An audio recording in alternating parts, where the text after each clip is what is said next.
This is the second short video of our lecture on study design and analysis in epidemiology, and in this short video we will discuss some basic study designs used in epidemiology. Throughout this section of the lecture we will be using this example. How could you measure whether medical male circumcision influences the risk of HIV infection? I would challenge you to pause the video now and think of how you would measure whether medical male circumcision influences the risk of HIV infection. What type of study would you do? And what measure of effect would you use?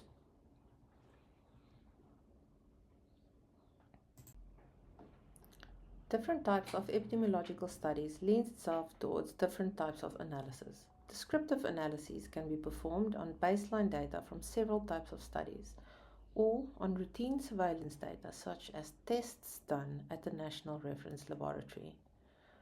We can do analytic epidemiology to measure the effect of a risk factor or intervention by doing ecological studies, cross-sectional studies, retrospective case control studies, prospective cohort studies, or randomized controlled trials.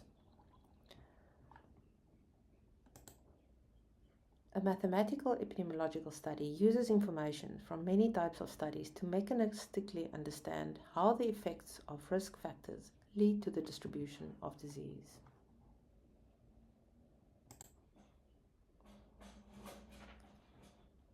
In ecological studies, measurements are made at the population rather than the individual level. This leads to weaker inference, but it's much easier to gather data. Here is an example of an ecological study from the early days of the COVID pandemic, when we were still trying to figure out why some people die of COVID and others don't. This plot shows average grams of cabbage and other fermented vegetables consumed per person per day on the x-axis, and total COVID deaths per million population up to August 2020. From this plot, it seems that countries that eat more cabbage had fewer deaths, and one could infer that eating lots of fermented vegetables will save you from COVID death.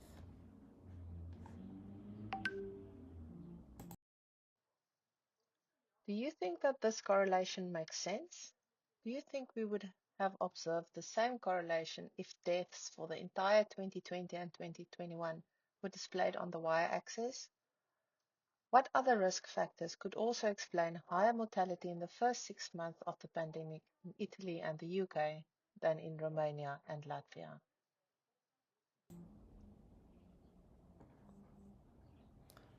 Now we will use our example question to discuss an ecological study. How could you measure whether circumcision influences the risk of HIV infection?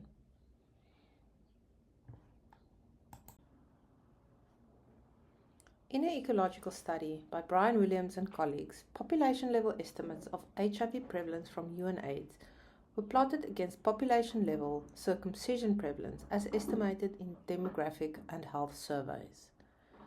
In the plot in the top right and on the maps at the bottom, one can see that countries with lower circumcision prevalence tend to have higher levels of HIV prevalence, providing early evidence that there may be a correlation between HIV and medical male circumcision prevalence.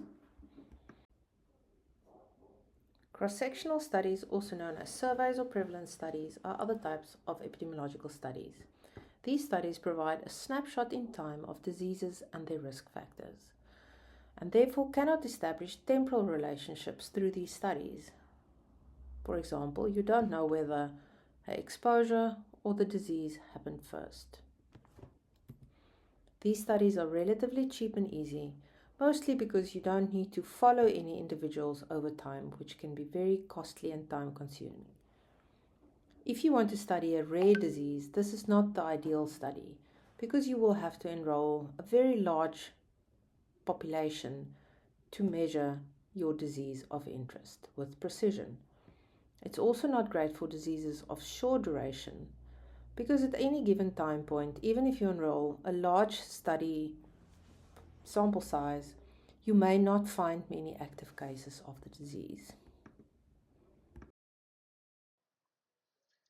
In a cross-sectional study, we can calculate a prevalence ratio to measure relative risk. This contingency table or 2x2 table shows the number of participants exposed based on some risk factor who had the disease and not, as well as how many of the unexposed had the disease or not. The prevalence ratio is calculated as the prevalence among exposed individuals versus the prevalence of unexposed individuals. If this ratio is more than 1, we infer that the exposure correlates with increased risk of disease. Coming back to our example, how can we use a cross-sectional study to measure whether medical male circumcision influences the risk of HIV infection? In this cross-sectional study, individual-level data on HIV status and circumcision status at one point in time was used to correlate HIV and circumcision. Drawing up the 2x2 table using the South African Demographic and Health Survey, we calculate that the prevalence ratio is 0.61, implying that men who are circumcised have 40% lower risk of living with HIV than uncircumcised men. However, because this is a study performed at one point in time, we cannot infer whether circumcision or transmission occurred first. In a case control study, we compare diseased individuals or cases to chosen controls or people without the disease of interest. For example, an oncologist may notice that many of his lung cancer patients are smokers. It would not be feasible to do a cross-sectional study where you randomly select a number of people from a population, because at any given time you will find a very small number of people with lung cancer, if any. However, if you are an oncologist with access to data on a number of lung cancer patients, you can compare smoking among these patients to smoking in a set of people without lung cancer. However, the relative risk you estimate will be very dependent on your choice of who you compare against, i.e., the quality of the study depends entirely on how controls are chosen. This study type is very good for rare diseases because your starting point is a sample of people with this rare disease, and you just choose a good sample of controls, people without the disease. It's relatively cheap and quick. In case control studies, we cannot calculate a prevalence ratio like in cross-sectional studies because the number of controls is a number chosen by the researcher, and therefore you cannot measure the prevalence of the disease in the population. For this reason, we measure the odds ratio in case control studies to measure relative risk. It's the ratio of the odds in the deceased population divided by the odds in the non-deceased population. Similar to prevalence ratios, an odds ratio of more than 1 indicates that the exposure correlates with increased risk of disease. Case control studies have also been used to answer our research question.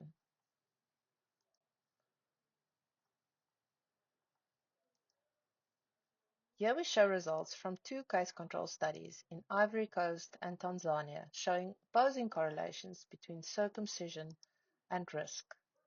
If you're curious, read about these studies and come up with hypotheses why these odds ratios are so different.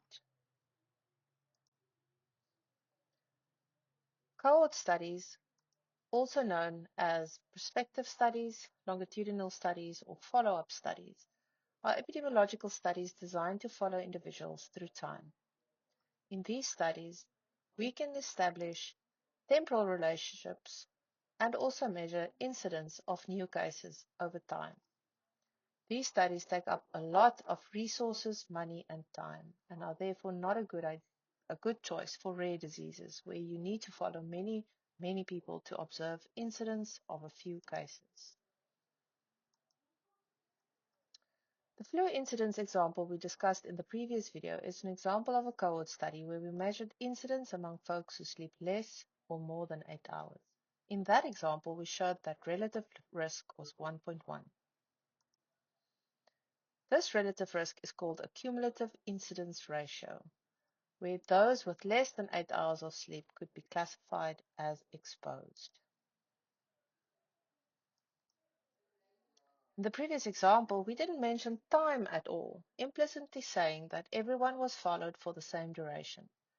However, in the real world, there is always some loss to follow up in cohort studies, and only the time that an individual contributed to the study should be counted. For example, in this study, 12 people were followed over 5.5 years. X marks occurrence of disease and O's marks death.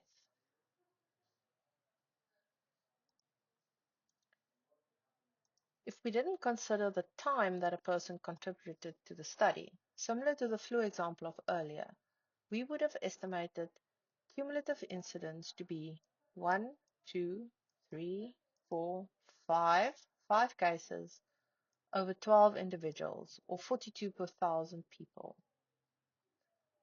How would we calculate the incidence rate, i.e., the new cases per person per time period? Is the incidence rate 5 over 12 times 5.5? No, because, for example, person 3 died between years 1 and 2, and therefore didn't contribute toward exposure time for most of the time, for most of the 5.5 years. Similarly, if someone joined the study late, like person 7, 8, or 9, or if the disease confers immunity after recovery, like with person 1, they won't contribute to the full 5.5 years for exposure time. How do we calculate the incidence rate?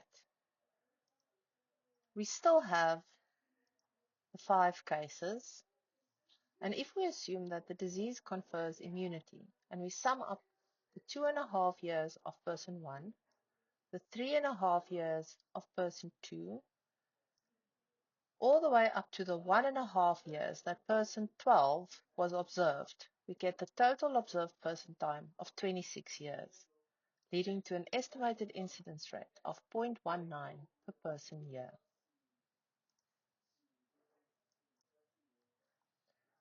In cohort studies, our measure of relative risk is the incidence rate ratio. As described previously, the denominator for each incidence rate is now the person years at risk, and we calculate the incidence rate ratio as the ratio of the incidence rate in the exposed population to the incidence rate of the unexposed population. Similar to prevalence ratios and odds ratios, an incidence rate ratio of more than 1 indicates that the exposure correlates with increased risk of disease.